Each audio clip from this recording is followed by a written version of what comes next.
What are you doing in my swamp? Hello everybody, this is Ogreboy, and I'm going to be doing my review for the 1991 movie Child's Play 3. So, this movie takes place 8 years after the events of Child's Play 2, and the Play Pals toy company is cleaning out their old building where Chucky was liquidated and stuff pretty much melted by the plastic, and they go to clean it up, and when they do, some of his blood spills and it gets mixed in with this new batch of plastic liquid and stuff when they are making a new doll, and it brings him back to life. And after killing the CEO of the PlayPal company or whatever he is, he finds out that Andy is now a teenager going to a military school, so he ships himself to that school to get his revenge on Andy and transfer his soul into his body. But when he gets there, he ends up meeting a new kid named Tyler, who wants to be Chucky's friend and stuff, and he ends up telling him that he's Charles Lee Ray so that he can transfer his body into him, or his soul into him, instead of Andy. And so Andy is having to try to convince Tyler that Chucky is evil, and eventually Tyler figures it out, and Andy is having to help Tyler escape from Chucky and defeat Chucky once again. That's pretty much the story of this movie. Of course, the characters get killed along the way, as well as you would expect from a slasher franchise. But this is one of the movies in the franchise that gets a lot of hate. I never have really understood the hate it gets. I mean, it does have some silly things in here, but it's a really, really fun movie and everything. It's definitely not near as good as some of the other movies in the franchise, but it's a lot more fun than a lot of people say it is, and it deserves a lot more love than it gets. I really like the new characters in this movie. You get some of my favorite characters in this franchise are in this particular movie. Like, I really like De Silva, who is Andy's love interest. She's a likable character, and she's played by Perry Reeves, and she does a really good job playing her. And Jeremy Silvers as Tyler is good. He's a really likable character too. I know a lot of people don't like him.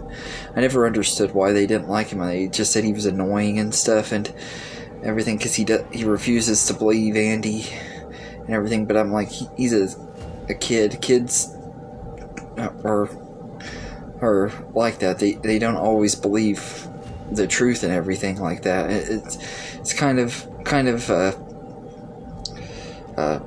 makes sense. I mean, yeah, I guess he could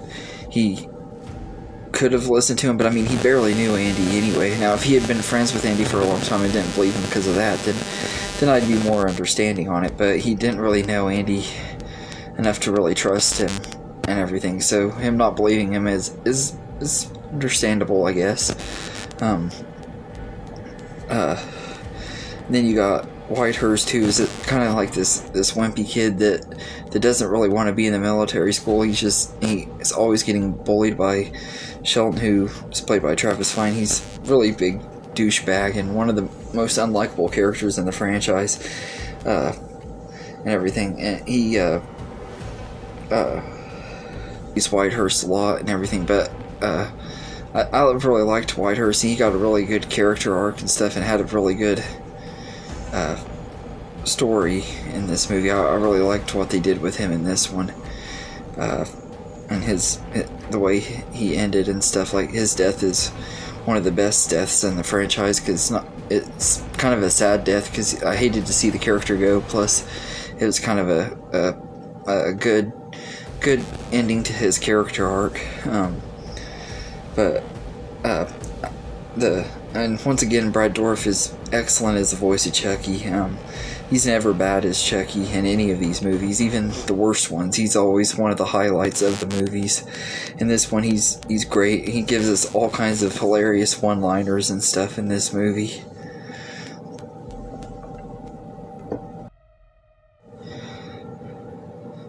And Justin Whalen as Andy. He's kind of like the elephant in the room, because a lot of people hate this version of Andy and stuff. That they love to hate on Justin Whalen for taking over the role of Andy instead of bringing Alex Vincent back and everything, which they could have. I mean, that if Tyler can be part of this military school, then Andy could have at that young age too. But I'm glad they did it the way they did. I mean, if you're setting it 8 years into the future, it makes sense why Andy would be played by somebody else. And personally, I think that he fit the role really well, and he's believable as an older version of Andy. And I don't think he deserves the hate that he gets and everything. Maybe he's not quite as good as Alan Vincent was in those first two movies, but I like him in this, and I think he's a lot better than people say he is. But all of the cast, though, are really good in here. And this movie has some really, really good kills. Some of my favorite kills in the franchise are in this one. You get the one at the beginning where he kills the CEO of the PayPal company. I think it's Mr. Sullivan is his name. But it's a really, really fun scene and everything. You see him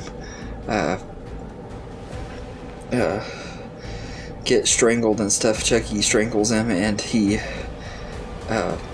after he strangles him, he's like gives one of his best one-liners. There's nothing like a strangulation to get the circulation going. I love that scene. It just cracks me up every time. It just it's really, really good. And then you get some other really good kills in here. The garbage truck kill, which you don't really see a lot of it, but this guy thinks that there's a human stuck in the back of his garbage truck, and Chucky turns it on, and it starts to press all the trash together and everything like garbage trucks do, and he's in the back of it, and everything is really, really fun scene. And Chucky's cackle and stuff, it just cracks me up every time he kills somebody, and he does this crazy cackle and everything. It's just something infectious about that cackle. It's really, really hilarious and everything. I love that kill. It was kind of a unique kill. And then he kills the barber that has this really weird hair fetish and stuff. Like, he's really kind of a weird character, and every time he cuts someone's hair, he says, "Presto, you're bald," even though most of the time they're not actually bald. But that's besides the point. But Chucky, he finds the Chucky doll and is about to give him a haircut, and Chucky comes to life and uses a razor and slits his throat, and he says, "Presto, you're dead, it's so you." And he has this really crazy cackle moment and everything. It's just absolutely hilarious. And then Whitehurst walks in the room and he says, "Boo," and Whitehurst takes off running. It's a lot of fun. Just really, really hilarious scene. I love that part in this movie. Probably my favorite scene in the whole movie. And then, of course, you get Whitehurst's death. He jumps on this grenade to save all of his friends. It's really sad death and everything. It happens like right after Shelton's death. Shelton gets shot in the heart and everything after they're doing this paintball game and everything, and the people on the other team don't realize that Chucky put bullets in the paintball guns and everything, and it's really satisfying death because Sheldon is such an unlikable character. And aside from the barber kill, my other favorite kill in this movie is Colonel Cochran. Chucky goes to kill him and everything, and Colonel Cochran just flat out has a heart attack and dies.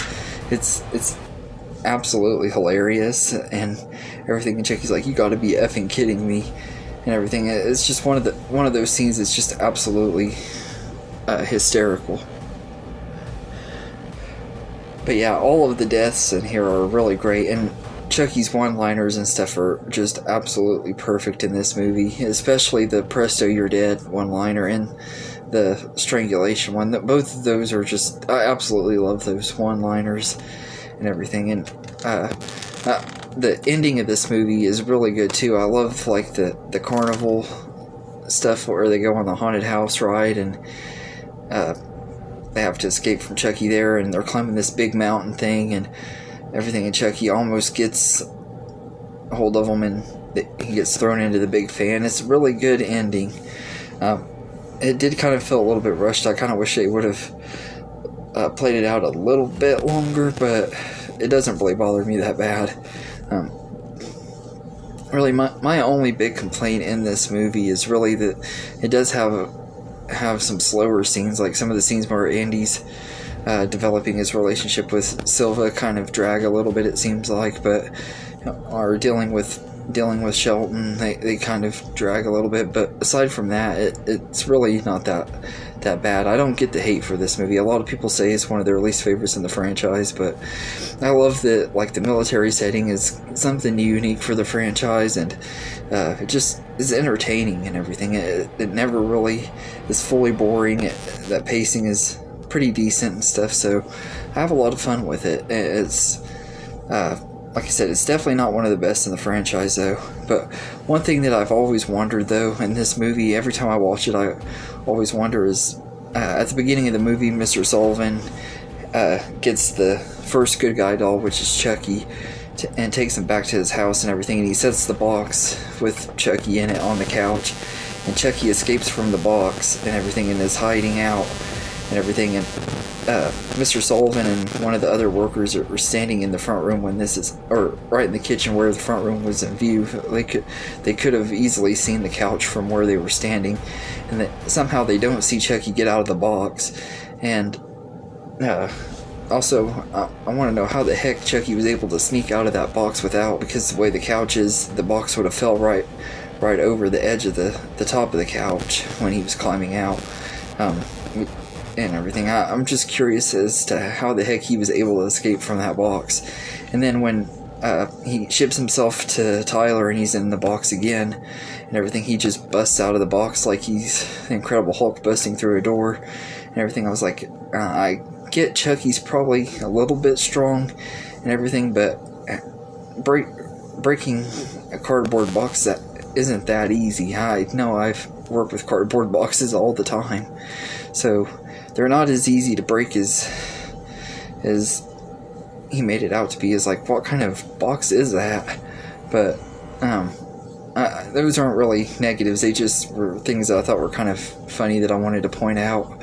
But all in all, I think Child's Play 3 is a really fun movie. It's definitely not one of the best in the franchise, and out of the original 3 movies, it is my least favorite, but I still have a lot of fun with it, and I don't think it deserves the hate it gets. It's far from the worst movie in the franchise. It's definitely not the best, but it's definitely not the worst either, and everything. So I'd say I'd give it an 8.5 out of 10. I really enjoy it and have a lot of fun with it. So I think the movie could have been even better if they would have taken a couple more years to do it and everything, instead of just releasing it 9 months after Child's Play 2. That probably played a part into why it wasn't as well received. They did rush on it, and it somewhat shows a little bit with, like, the way the first act or last act is rushed a little bit. But all in all, for being a movie that was released just 9 months after its predecessor and had such a rushed production and stuff, I think it turned out really good and everything. So yeah, so I'd say I'd get, like I said, it's a fun movie. I definitely would recommend it if you haven't seen it. But yeah, so let me know in the comments what you think of Child's Play 3, and I hope you enjoyed this video, and have a good day, everybody.